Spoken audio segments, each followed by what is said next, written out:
Right. We're back. We're back to question everything. Welcome back. We have some exciting things to talk about today. One of the first subjects we're going to talk about are the fallen angels and how they're represented in today's society and their impact in today's society. Um, we both discussed that we would define fallen angels first for anybody who might not be sure. Um, I definitely have an explanation, but if you do you want to start us off with that, or do you want me to start us off? You can go ahead. Okay, cool, cool. So, and the reason why we even bring up fallen angels is because of how influential they have been throughout various periods of time. But what they are essentially is we're both believers, honestly. We believe in the Bible and the stories that went on in the Bible, which are also a lot of the same stories that are in all of religious texts across the world. But there was reported, like, a lot of us know the story of, Satan being cast down from heaven and him being cast down with one third of the angels that were in heaven, or him, or some other people say that he basically convinced a whole bunch of angels that life would be better on heaven. It'd be more basically Satan took one third of heaven with him and the angels came on earth. So that's kind of why we call it fallen, because it's like they came from heaven onto earth. So the reason why we bring them up is because their influence is crazy. Like there's so many different avenues, but just speaking like in ancient times, it's been said in biblical texts um that a lot of modern inventions that were basically like catapulted human advancement were introduced to us by fallen angels. For example, like, according to like the Book of Enoch and books taken out of the Bible and books that are in the Bible still, things like musical instruments, weaponry, um, the process of distillation with alcohol, makeup. A lot of these concepts were introduced by basically beings that, since they were heavenly beings, they have a lot more information than we do on as earthlings, because they're in heaven. We can't even comprehend how advanced things are there. And also in the Bible, they say there's nothing new under the sun.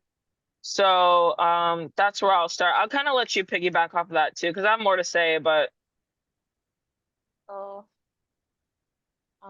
well, yes, I think we've received a lot of knowledge and of our modern world that originates from these beings and from people entering different states of mind or elevated states of mind and meeting these beings and gaining this knowledge with, psychedelics and other psychoactive drugs, and just moments like that where even they might be visited by one of these things like alchemy and chemistry, right. and even new discoveries.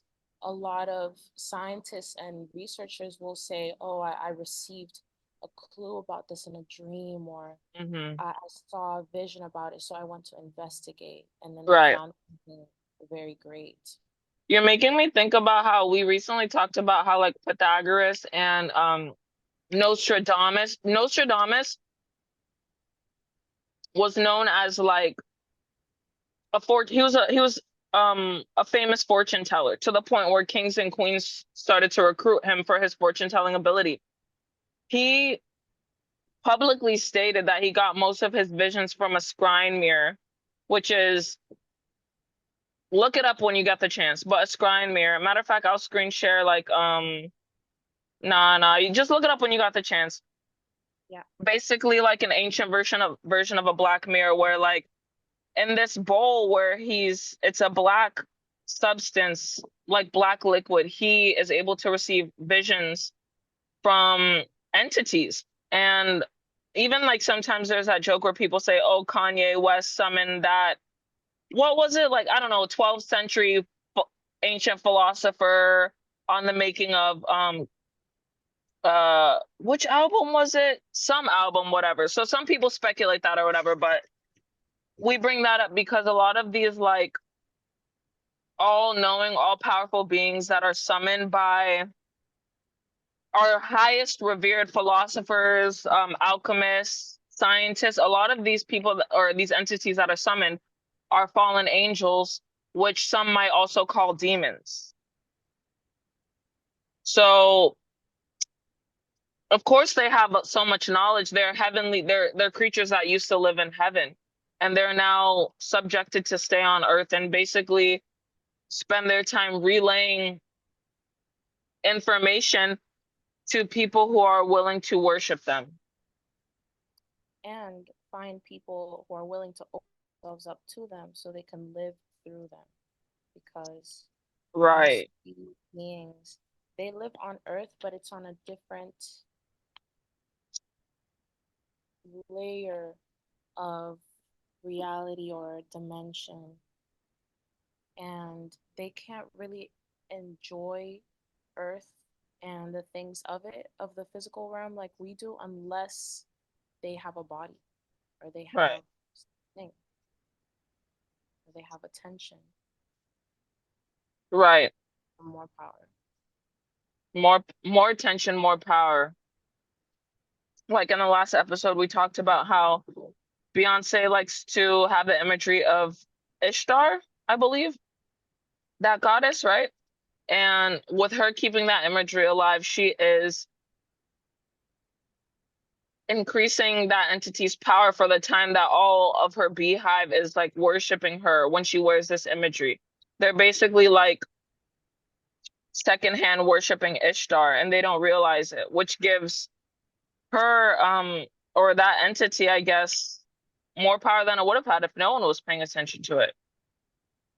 Like the show you're talking about, could you expand a little about that?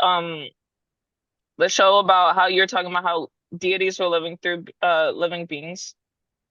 Yeah, so I've been watching this show called American Gods. The season one is available through like Amazon Prime and Hulu, and they have like free trials, so you guys can go watch it. The rest of the seasons, I used other streaming services. It's okay. But so in this show, there are a variety of gods, and it's not one specific mythology. They use some Norse gods and some Egyptian gods and some other African gods, such as I'm not sure if the Queen of Sheba was a real person. I'm not sure which deity exactly they're using, but I do know it is a fertility goddess, as well as Odin and his, you know, whole Parthenon. How are they able to like in the show, how did they show the deities going into people? What type of people were used for that? So the deities did not go into people. They had like human avatars. So they had Oh bodies of their yeah. own in the show. And the within the show, their reality is that they get their power from the people that believe in them and worship them. So if they are known, they exist. And if they are not known, then they don't exist. So they can die if there's no one that remembers them or tells their stories or prays to them, etc. And Mhm. their strength relies upon people's belief and the actions that they do in honor of them. So Right. I one specific deity that I paid attention to was um the Egyptian goddess, and in the show they call her Sheba, the Queen of Sheba. And she is based on a goddess of fertility. And she is first presented as like homeless and kind of just on living on the streets, mm, unhealthy, not having a good time. And she's approached by this teenage god avatar. And this is a new god that created by people's belief of technology. And there's a whole war going on between the old gods and the new gods, which are the old mythology gods and the new technology and gods derived from people's belief in like the internet and coding. So this god offered her a deal. He said, if I do this for you, then I can get whatever favor I want from you later. And he offered her worshippers and the life that she once had. And she's presented in the show as a succubus. So she, has sex with people and then she devours their spirit and in the show, their entire body, actually. What And is it's the not thing that he very, asked her for? What is the thing that he asked her for later on? I'm actually at that episode. So oh yes, he asked her for her help in this war that they're fighting against the old gods. Mm. So they're building an army. Odin, the main god from Norse mythology, Odin, and his son is Thor, as y'all might know. Um, and these quote unquote technology gods are about to begin a war. So they're building their armies. And he's asking that of her now, but she doesn't want to. But anyway, she was offered worshippers and attention through an app that they created for her. And it was actually a dating app I kind of called, want to talk called Sheba. that's how her sexual partners came to her. That's how she finds them. And of course, through them calling that dating app that, more people having it downloaded on their phone is like worshiping that deity or giving more power to it. So it's smart how they approach that, honestly, I would say. And I kind of wanted to talk about like the Hollywood connection too, about how like fallen angels and Nephilim have infiltrated Hollywood, because we haven't yet talked about like Nephilim being basically demigods, like the children of fallen angels, the children of angels who came down and mated with women who they found to be fair. Um, and these Nephilim, according to biblical texts and according to what a lot of people speculate, they tend to like be very tall figures and have specified powers. Just like these fallen angels who have specified things that they focus on, like we were talking about Ishtar and even Sheba representing fertility, like these are things they specialize in. So sometimes, like when it comes to religions that worship multiple gods, we were talking about this earlier, they're actually worshiping multiple fallen angels that have different specialties. Um, and man, some of the technology I did want to talk about with these fallen angels that was introduced, we did briefly mention some ancient stuff, but when I woke up this morning, like I was thinking about hieroglyphs and how they showed us that there were batteries and there were giant light bulbs and there was um flying objects and various technology that could sometimes be considered more advanced than today. And in a lot of those depictions, they also showed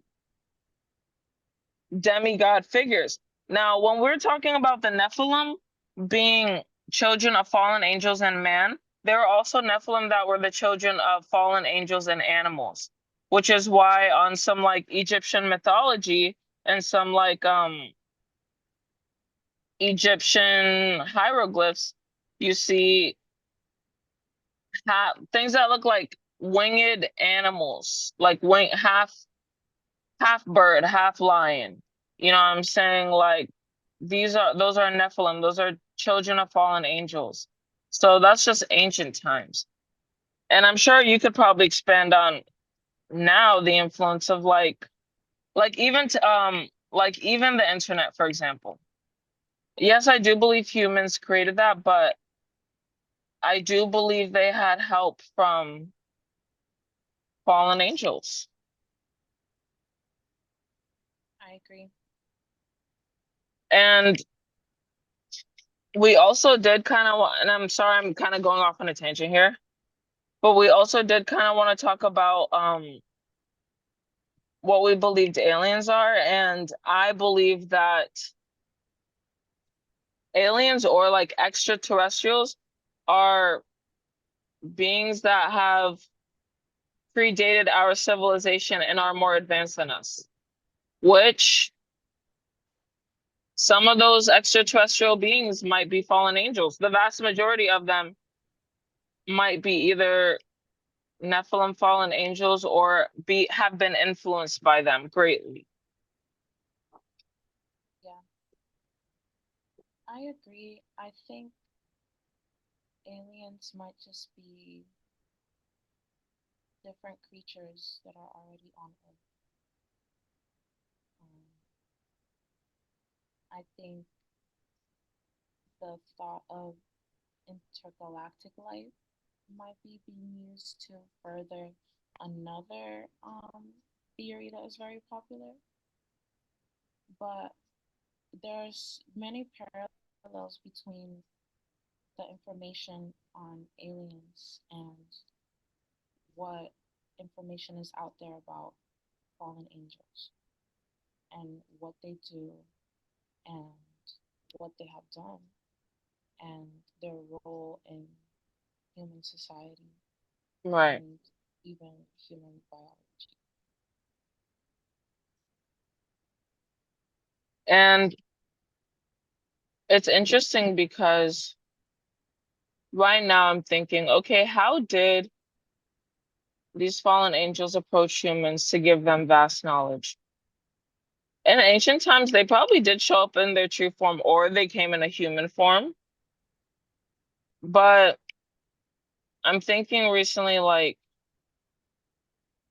there's so many ways that they could come to us.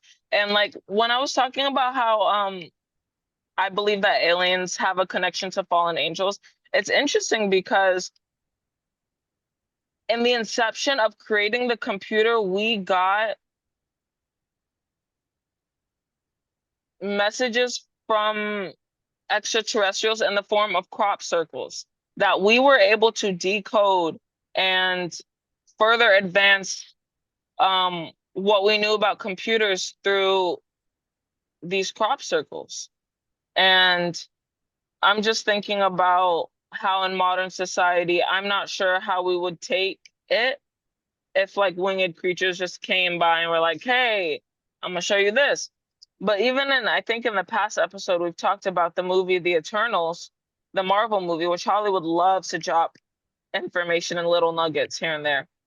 But in the movie The Eternals, they had different heroes who all had specialized abilities. A lot of them could fly. Um, and they passed on.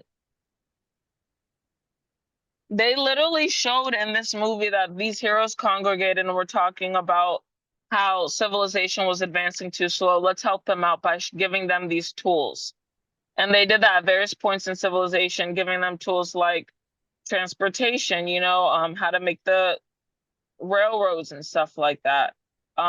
Even, stuff like building the pyramids, building the Stonehenge, building um the internet now, building cars. Like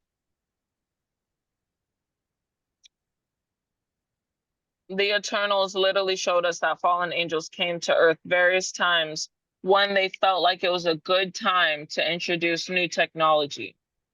And I think that happens today now in various forms. Not even to mention the DUMBs, DUMB, deep underground military bases how really low in the levels you get to the lowest levels where you have military intelligence in direct contact with extraterrestrials about how civilization as a whole will advance, certain technology to introduce and when. Like this is like information that has been uncovered, official documentation about these deep underground military bases. And, you know, so I'm bringing that up because I do believe extraterrestrials have to do with fallen angels if they aren't fallen angels. And in various ways, we get drop feeded information that like further advances our civilization until we go extinct and then we reset and then have to do it again.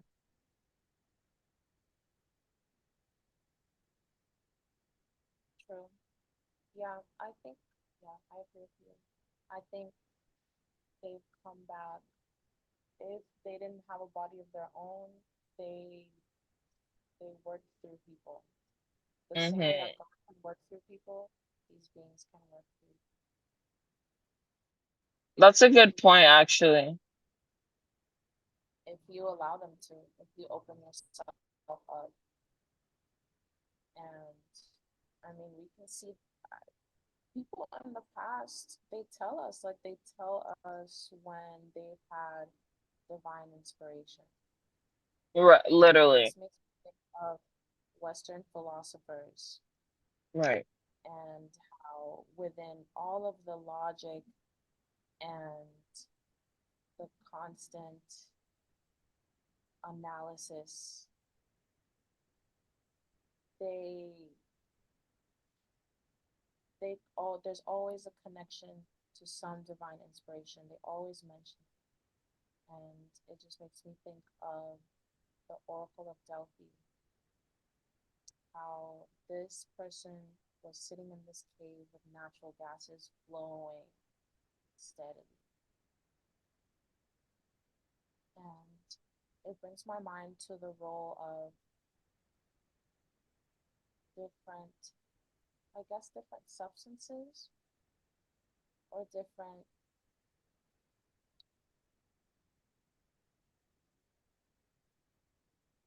molecules that can enhance the mind and allow people to connect in this way. And my mind in circles right now, but or in branches. But it makes me think of ports and clocks and also in the smartphones that we use and in a lot of computers as well and other things. They use quartz pieces to create circuits. And I forgot what exactly that was called. But this somehow kind of creates a tempo for things like Wi-Fi and things. You know, is Ethernet the one without the Yeah, that's when you plug it cordless directly into your computer.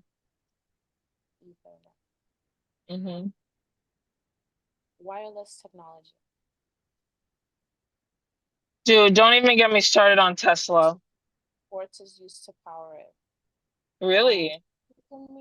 it's taking me a little bit of time to understand that connection because I don't know much about electricity and when you get down to the physics of something like a circuit or hardware of of like an iPhone or a Galaxy phone or a laptop, a modern laptop.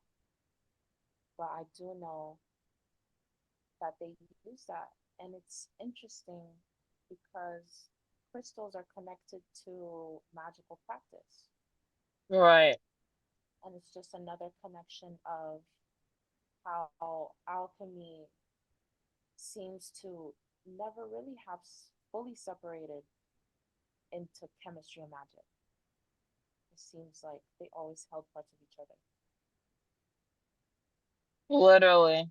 I definitely feel like chemistry is modern alchemy. Like when I think of the imagery of like making potions, it's just a more modern version of that. Them in the lab with all of those like instruments, like modern, that's modern alchemy. Like look at this. Look at this for example. Okay? I'm going to screen share. How do I do that? Okay. So I'm looking up alchemy, right? Look at the image that comes up for alchemy. Look at an image that comes up for. Exactly. Or um this image, this image that comes up for alchemy. This is chemistry. In movies as well, this is what they show us, Look at the mad this. science trying to turn lead into gold. Yeah, that's the definition of alchemy, turning being able to this is just the instruments are just like different shapes, but it's the same shit. Being able to transform matter.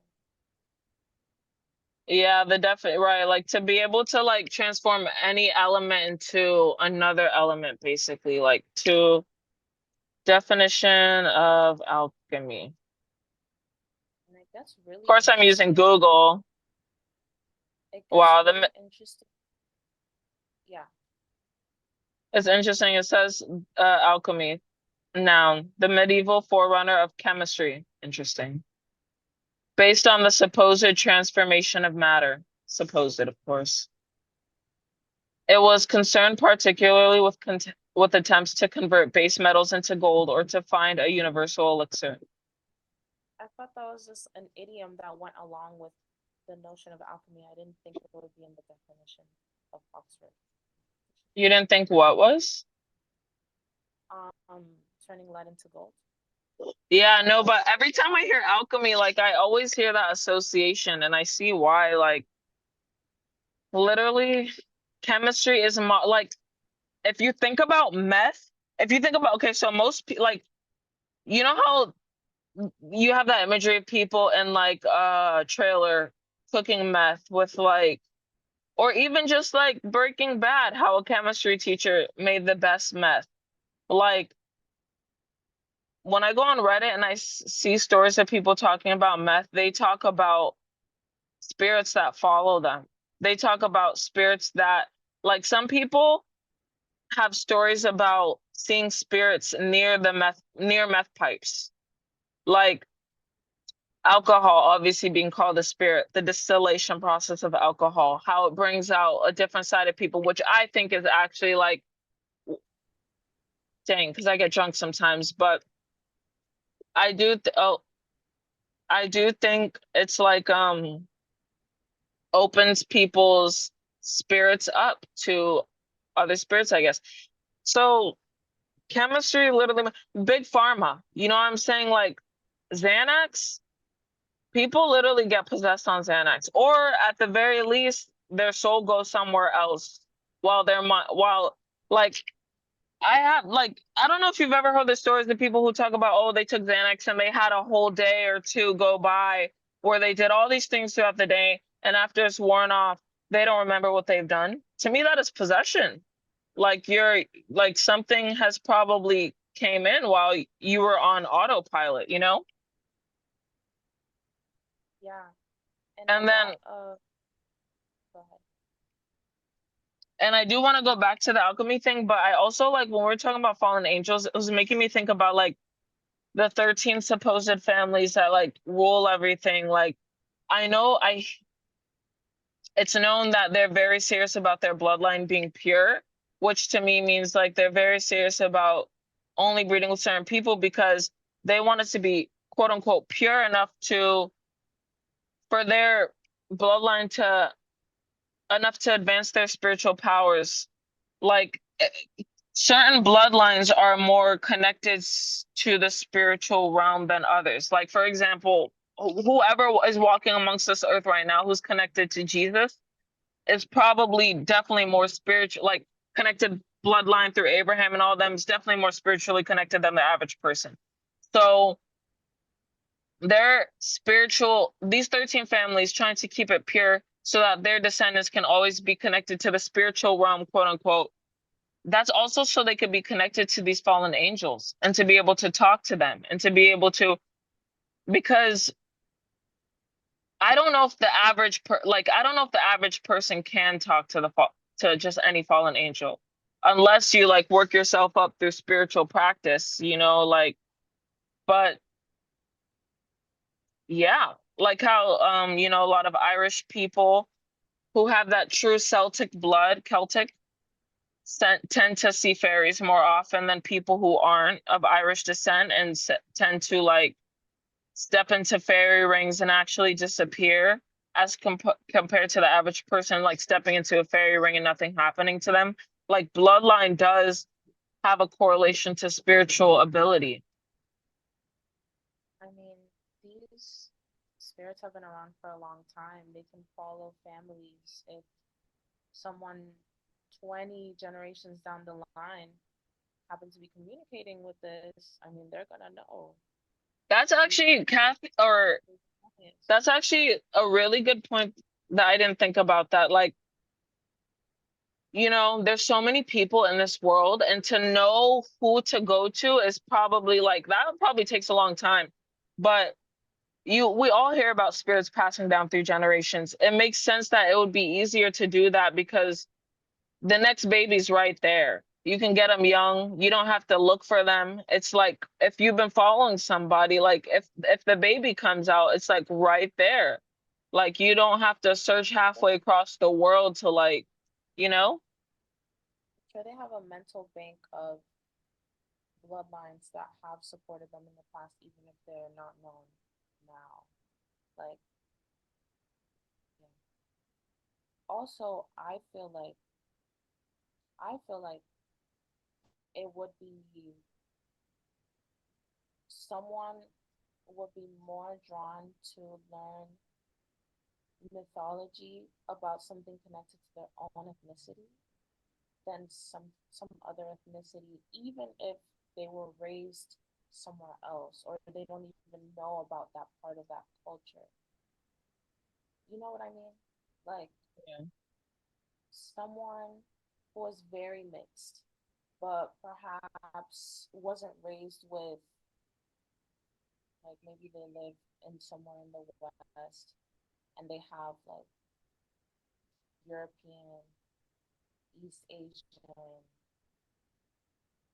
West African roots, maybe some Indian in there, some Indian region, like that area.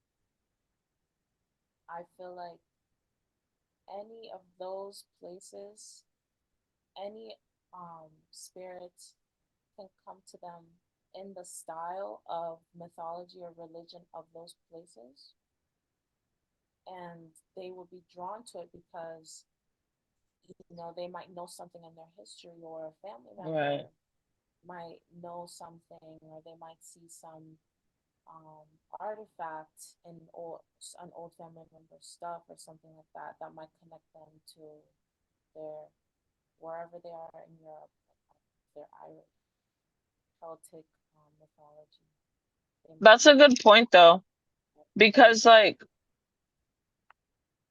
bro, not only like can stories be passed down and knowledge be passed down, and not only do kids notice everything their parents do, like it's no wonder that a lot of women who are witches tend to have moms who are witches. It's no wonder because they saw that and then they probably saw the power of those things. But it's like also like certain objects that people who have dealt with the spiritual world, certain objects that they hold dear to them, if they put it in someone else's home, that entity could still be floating around that object. So it makes sense also that like, I don't know, say if a witch gave like a blanket to her daughter that an entity was attached to, now that blanket's in her daughter's house, and all sorts of things that she could have given her that maybe knowingly or unknowingly she passed these things along. So that stuff is definitely real. yeah. And earlier we were talking about hidden, quote unquote, hidden worship methods that these fallen angels integrate into entertainment. And it's like,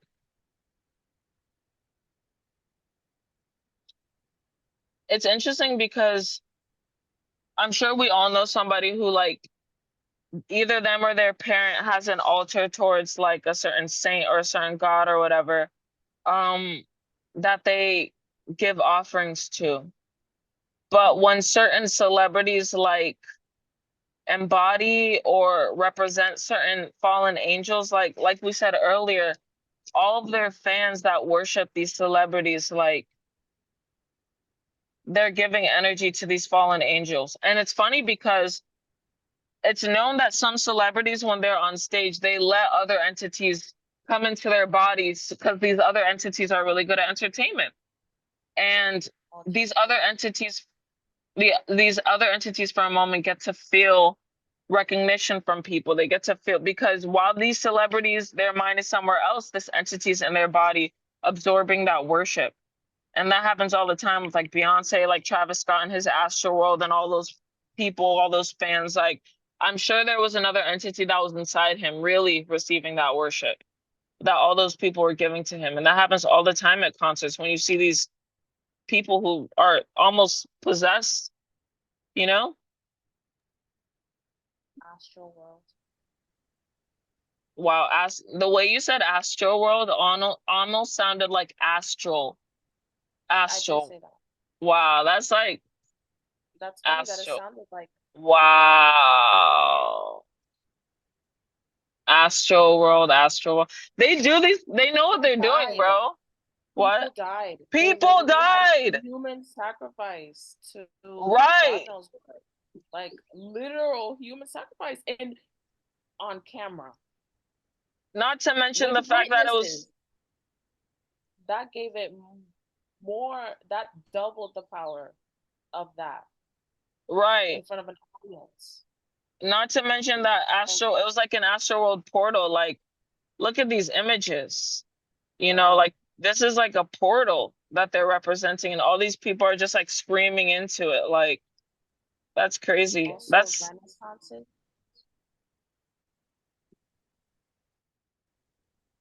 wow. Renaissance's uh concert props where it was like a portal into her a portal into her vagina.